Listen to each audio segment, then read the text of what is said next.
नमस्कार, जय हिंद साथियों। मैं राहुल पारिक आप सबका स्वागत करता हूं। इससे पहले हमने सांख्यिकी का परिचय और समंकों का संग्रहण, कलेक्शन ऑफ डेटा और इंट्रोडक्शन ऑफ स्टैटिस्टिक्स, ये दो टॉपिक कवर किए हैं। आज उनसे संबंधित महत्वपूर्ण प्रश्न आपको बता रहा हूं। प्रश्न है, एक समंक बनते हैं तो समंक का मतलब समंक बोल दो, आंकड़े बोल दो या डेटा बोल दो। आपको बताया था मैंने डेटा है क्या, तो डेटा के लिए बताया था कि न्यूमेरिकल इंफॉर्मेशन, संख्यात्मक सूचनाएं जिनमें तुलना का गुण और एकरूपता या सजातीयता का गुण हो, उसे हम डेटा बोलते हैं। और वही आपको पूछा है कि डेटा या समंक किससे बनते हैं, तो यहां देखो ऑप्शन दे रखा है, एकल संख्या द्वारा, केवल एक संख्या द्वारा, एकमात्र निरपेक्ष वर्णनात्मक तथ्य द्वारा, और तीसरा ऑप्शन जो मैंने आपको बताया सजातीय तथ्यों और संख्याओं के समूह के द्वारा। कि डेटा है वो न्यूमेरिकल इंफॉर्मेशन है, संख्यात्मक सूचनाएं हैं जो एक समूह के रूप में रहेगी और वहां सजातीयता का गुण रहेगा और उसकी तुलना की जा सकेगी। तो यहां क्या उत्तर आएगा? Option C. 2 नंबर का प्रश्न है, स्टैटिस्टिक्स का तात्पर्य है कि स्टैटिस्टिक्स क्या है। तो मैंने आपको बताया था कि स्टैटिस्टिक्स का अर्थ हम एकवचन के रूप में और बहुवचन के रूप में लेते हैं। एकवचन में तो मैंने आपको बताया था कि जो भी सांख्यिकी विधियां हैं उन्हें तो हम एकवचन में पढ़ते हैं, और बहुवचन में हम पढ़ते हैं डेटा। कि डेटा शब्द है उसे हम बहुवचन में पढ़ते हैं, मूल्यों का समूह है, तथ्यों का समूह है डेटा, उसे हम बहुवचन में पढ़ते हैं। तो यहां आप ऑप्शन देखोगे ऐसा, तो केवल तथ्यों के संख्यात्मक विवरण द्वारा, केवल सांख्यिकी रीतियां, समंक तथा सांख्यिकी रीतियां, यही हम पढ़ते हैं बहुवचन में। सांख्यिकी का अर्थ है डेटा, समंक, और एकवचन में सांख्यिकी रीतियां। तो स्टैटिस्टिक्स का तात्पर्य क्या है? जिसमें डेटा का अध्ययन किया जाए और सांख्यिकी विधियों के द्वारा डेटा का अध्ययन किया जाए, वो आपकी क्या है? स्टैटिस्टिक्स। 3 नंबर का प्रश्न है, सांख्यिकी है एक कला है, एक विज्ञान है, कला व विज्ञान दोनों है, न तो कला है न विज्ञान है। सीधा प्रश्न है, देखते ही उत्तर समझ में आ रहा होगा कि सांख्यिकी कला व विज्ञान दोनों है। और ये परिभाषा किसने दी थी कि सांख्यिकी कला व विज्ञान है? तो वहां भी मैंने आपको बताया था कि टिपेट ने ये परिभाषा दी है कि सांख्यिकी कला व विज्ञान दोनों है। और याद करने का तरीका भी बताया था कि मारवाड़ी में हम टिपेट नकल को टीपना बोलते हैं। वो टीपने में आपको कला की जरूरत होती है, विज्ञान की जरूरत होती है, तो टीपने के अंदर कला व विज्ञान की जरूरत होती है, इसलिए टिपेट ने सांख्यिकी को बताया कला व विज्ञान है। तो ये यहां उत्तर क्या आ जाएगा? इसका उत्तर आएगा सी। 4 नंबर पर है कि सांख्यिकी को उचित रूप से माध्यों का विज्ञान कहा जाता है। यह परिभाषा किसने दी है? तो मैंने आपको बताया था, देखो, कि सामाजिक व्यवस्था को संपूर्ण मानकर उसके सभी स्वरूपों का अध्ययन सांख्यिकी है। यह परिभाषा दी थी बाउले ने। सांख्यिकी को गणना का विज्ञान कहा जाता है, यह परिभाषा भी दी थी बाउले ने। सांख्यिकी को माध्यों का विज्ञान कहा जाता है, यह परिभाषा भी दी थी बाउले ने। तो बाउले ने सांख्यिकी की 3 परिभाषा बताई थी कि सांख्यिकी को माध्यों का विज्ञान कहा जाता है, सांख्यिकी को गणना का विज्ञान कहा जाता है, सांख्यिकी सामाजिक व्यवस्थाओं को संपूर्ण मानकर सभी स्वरूपों में उसका अध्ययन करने का विज्ञान है। तो यह परिभाषा किसने दी थी? बाउले ने। तो यहां क्या उत्तर आ जाएगा? बाउले ने। इसके बाद है, इनमें से कौन सा द्वितीयक समंकों का स्रोत नहीं है? तो आपको मैंने बताया था कि डेटा 2 प्रकार के, प्राइमरी डेटा और सेकेंडरी डेटा। प्राइमरी डेटा कौन से होते हैं? जो मूल रूप से, मौलिक रूप से इकट्ठे किए जाएं। और सेकेंडरी डेटा कौन से हैं? जो डेटा पहले से इकट्ठे किए जा चुके हैं और आप उन्हें किसी प्रकाशित स्रोत से या अप्रकाशित स्रोत से प्राप्त करते हो। मुख्यतः मोस्टली प्रकाशित स्रोत से प्राप्त किए जाते हैं। तो पहले से जो डेटा इकट्ठे कर पब्लिश किए जा चुके हैं वो तो आपके सेकेंडरी डेटा है। और प्राइमरी डेटा जो मूल रूप से मौलिक रूप से आप इकट्ठे करते हो वो क्या है, प्राइमरी डेटा है। तो यहां आपको बोल रहा है कि सेकेंडरी डेटा है, द्वितीयक समंकों का स्रोत नहीं है। तो समाचार पत्रों में प्रकाशित समंक, प्रकाशित शब्द आ रहे हैं, वो तो द्वितीयक समंकों का स्रोत है। केंद्रीय व राज्य सरकारों के प्रकाशन, बिल्कुल प्रकाशन शब्द आ रहा है, तो केंद्रीय व राज्य सरकारों के प्रकाशन है, ये सेकेंडरी डेटा है। विश्व बैंक द्वारा प्रकाशित समंक, ये भी सेकेंडरी डेटा है। तो ये तीनों ऑप्शन नहीं होंगे ना तो ये उत्तर आएगा, ना ही ये उत्तर आएगा, ना ये उत्तर आएगा, क्योंकि ये तो सारे द्वितीयक समंक है। तो फर्म द्वारा विपणन सर्वेक्षण में एकत्रित किए गए समंक कौन से होंगे, प्राइमरी डेटा है, जो मूल रूप से इकट्ठे किए जाएंगे।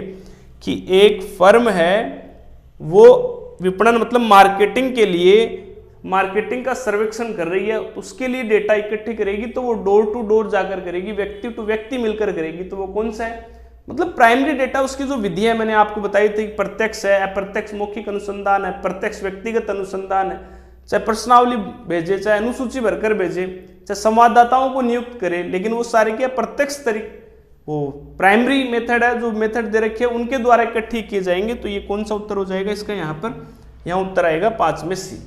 तो ये प्रश्न है, इसके आगे बताता हूं, देखो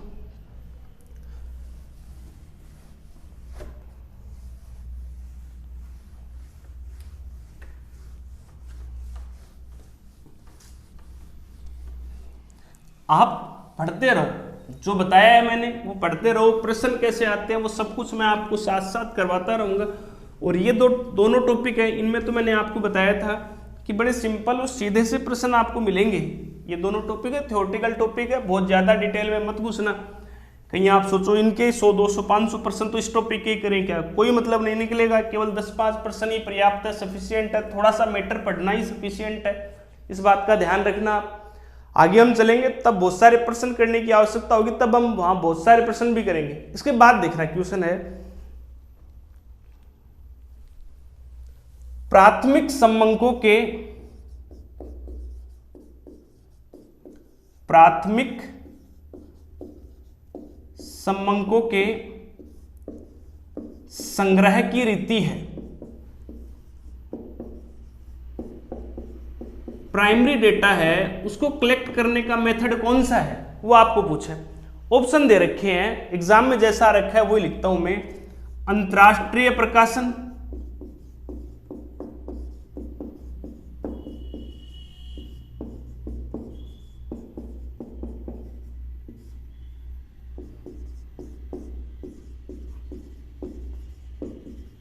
सरकारी प्रकाशन, अंतरराष्ट्रीय प्रकाशन, सरकारी प्रकाशन, अप्रत्यक्ष मौखिक अनुसंधान,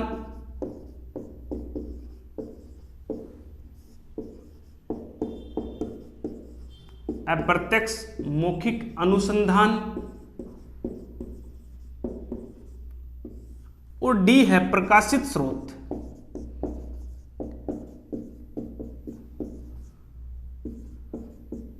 या आ जाए व्यापारिक संस्थाओं के प्रकाशन, जो भी आपको ऑप्शन दे रखे हैं।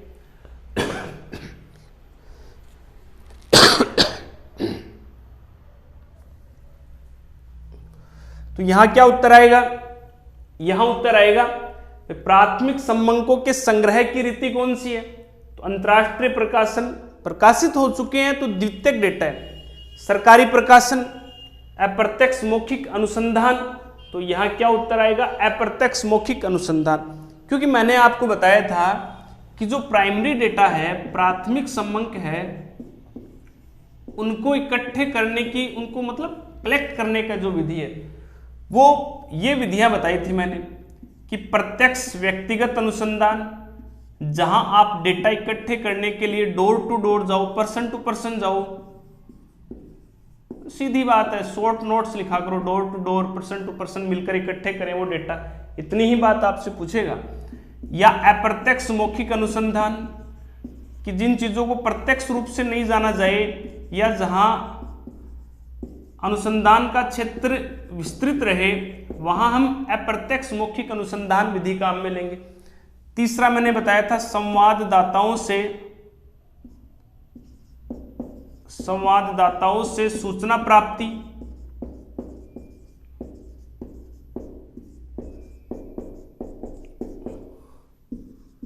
एक अनुसूची भरकर इन्वेस्टिगेटर खुद भरेगा अनुसूची, इस बात को ध्यान रखना। बताया था ना कल, इन्वेस्टिगेटर के द्वारा खुद भरी जाएगी और एक प्रश्नावली भरवाकर रेस्पोंडेंट के द्वारा भरी जाएगी। ये मतलब जिससे डेटा इकट्ठे करें उसे प्रश्नों का एक सेट पकड़ा दिया और उसने उन सब सारे उत्तर आपको उस प्रश्नावली के अंदर भरकर दे दिए, तो वो तो प्रश्नावली तुम अगले व्यक्ति से भरवाएंगे, रेस्पोंडेंट के द्वारा, रेस्पोंडेंट से भरवाएंगे और अनुसूची इन्वेस्टिगेटर खुद भरेगा। तो ये भी आप ध्यान रखना। तो ये 5 मेथड है जो प्राथमिक संबंधों के संग्रह की विधि है। और द्वितीयक संबंधों के संग्रह की विधि आपको बताई थी। द्वितीयक संबंधों का संग्रह कैसे है? द्वितीयक संबंध तो मैंने इसमें बताया था, प्रकाशित और अप्रकाशित स्रोत। जहां जहां प्रकाशित शब्द आ रहा है वो सारे सेकेंडरी डेटा को कलेक्ट करने के मेथड है। और एक अप्रकाशित जो मुख्यतः अप्रकाशित कम होता है, लेकिन कुछ संस्थाएं अपने निजी तौर पर ऐसी जानकारी जो अपने निजी खुद के लिए इकट्ठे करती है कुछ संस्थाएं, तो वो क्या है, निजी कार्य के लिए संस्था कलेक्ट करें और आप उसे बाद में संस्था से प्राप्त करें, तो वो क्या है, आपकी अप्रकाशित स्रोत है वो सेकेंडरी डेटा का। लेकिन फिर भी क्या है, इकट्ठे मूल रूप से आपने नहीं किए, तो जो मूल रूप से इकट्ठे नहीं किए गए ना, वो चाहे अप्रकाशित है तो भी सेकेंडरी है। और ज्यादातर इंपॉर्टेंट यही बात है कि secondary data very very important है कि प्रकाशित शब्द जहां जाए वो सेकेंडरी डेटा होते हैं सारे, क्योंकि एक बार जिनका प्रकाशन हो चुका है इसका मतलब वो कहीं ना कहीं मूल रूप से पहले इकट्ठे किए गए थे, उनका प्रकाशन कर दिया, अन्य व्यक्ति उन प्रकाशित स्रोत के माध्यम से, मतलब जो भी प्रकाशित स्रोत है उनके माध्यम से उन डेटा को प्राप्त कर रहा है जिसको इसकी आवश्यकता है। तो इस बात का आप ध्यान रखना। तो प्रश्न इंपॉर्टेंट है, ऐसा प्रश्न आ रखा है। आप तो देखो सीधी छोटी छोटी ये विधियां ध्यान में रखोगे, ये नॉर्मल मैटर ध्यान में रखोगे तो यहां तक के प्रश्न आपसे बिल्कुल सोल्व हो जाएंगे। इसके बाद देखना आप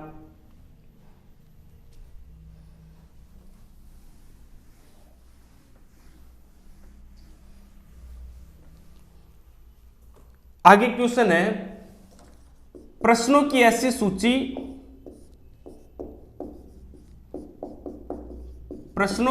सूची जिसका प्रयोग अनुसंधानकर्ता द्वारा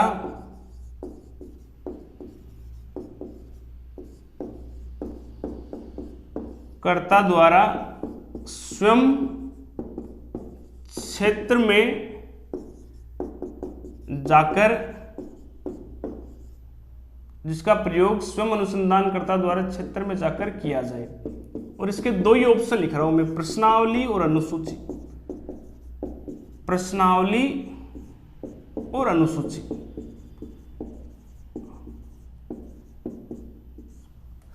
तो देखो, प्रश्नों की ऐसी सूची जिसका प्रयोग अनुसंधानकर्ता द्वारा स्वयं क्षेत्र में जाकर किया जाए, स्वयं क्षेत्र में जाकर उन प्रश्नों के आंसर कलेक्ट किए जाए। तो मैंने आपको बताया था कि जब अनुसंधानकर्ता द्वारा स्वयं क्षेत्र में जाकर किया जाए उसे हम क्या बोलते हैं, अनुसूची बोलते हैं। कि अनुसंधानकर्ता द्वारा, इन्वेस्टिगेटर स्वयं क्षेत्र में जाकर डेटा इकट्ठे करते हैं।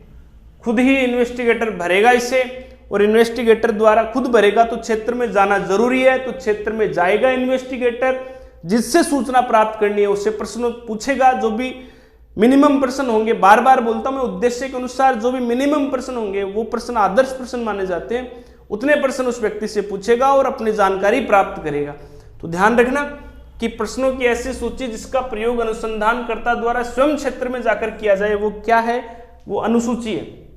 अब आगे आपसे मैं एक सीधा प्रश्न यही कर रहा हूं, एक आदर्श प्रश्नावली में कितने प्रश्न होने चाहिए? एक आदर्श प्रश्नावली में प्रश्नों की संख्या, अब आप बताओ आदर्श प्रश्नावली में प्रश्नों की संख्या कितनी होगी? तो आप यदि इसका आंसर ढूंढो, जैसे ऑप्शन लिखे 10, मैं ऐसे लिख दूं 10, 20, 50, या लिखूं उद्देश्य के अनुसार कम से कम, तो आपका उत्तर आएगा कि आपका उद्देश्य तो पूरा होना चाहिए, इतने प्रश्न तो होने चाहिए, और वो भी कम से कम हो। ऐसा भी नहीं कि बहुत सारे प्रश्न, एक मोटी सी बुकलेट बना दी तो ऐसे प्रश्नों के उत्तर फिर कोई भी आपको फिल कर नहीं देगा।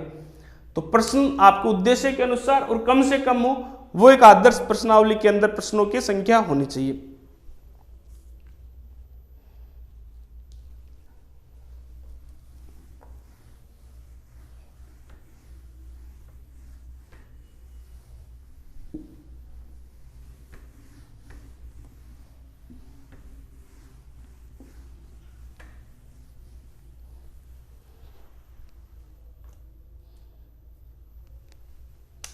आगे प्रश्न है, प्रकाशित द्वितीयक समंक, प्रकाशित द्वितीयक समंकों के निम्न में से अधिक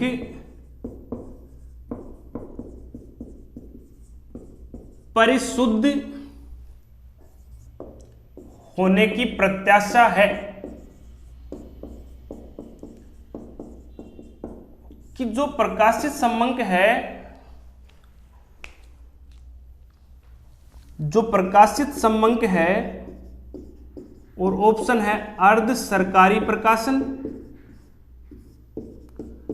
कि जो द्वितीयक प्रकाशित समंक है उनमें से सर्वाधिक शुद्ध कौन से समंक है, अर्ध सरकारी प्रकाशन, अंतरराष्ट्रीय, ऑप्शन है अंतरराष्ट्रीय संस्थाओं व राष्ट्रीय,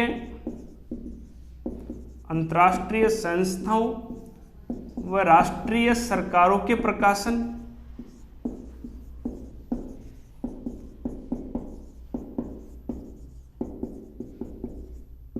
तीसरा है व्यापारिक संस्थाओं के प्रकाशन,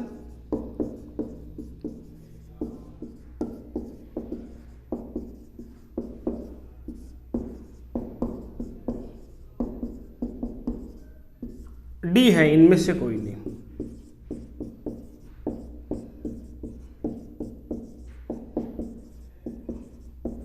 ये है कि जो प्रकाशित द्वितीयक समंक हैं उनमें से सर्वाधिक शुद्ध होने की प्रत्याशा इनमें से किन में है, सर्वाधिक शुद्ध कौन से होंगे। तो देखो कितना सिंपल प्रश्न है कि आप जब ऑप्शन पढ़ोगे अर्ध सरकारी प्रकाशन, अंतरराष्ट्रीय संस्थाओं व राष्ट्रीय सरकारों के प्रकाशन, तो सीधा सीधा डायरेक्ट दिखाई दे रहा है कि अंतरराष्ट्रीय संस्था और हमारी राष्ट्रीय सरकार वो बिल्कुल डेटा एग्जैक्ट मेजरमेंट करेगी।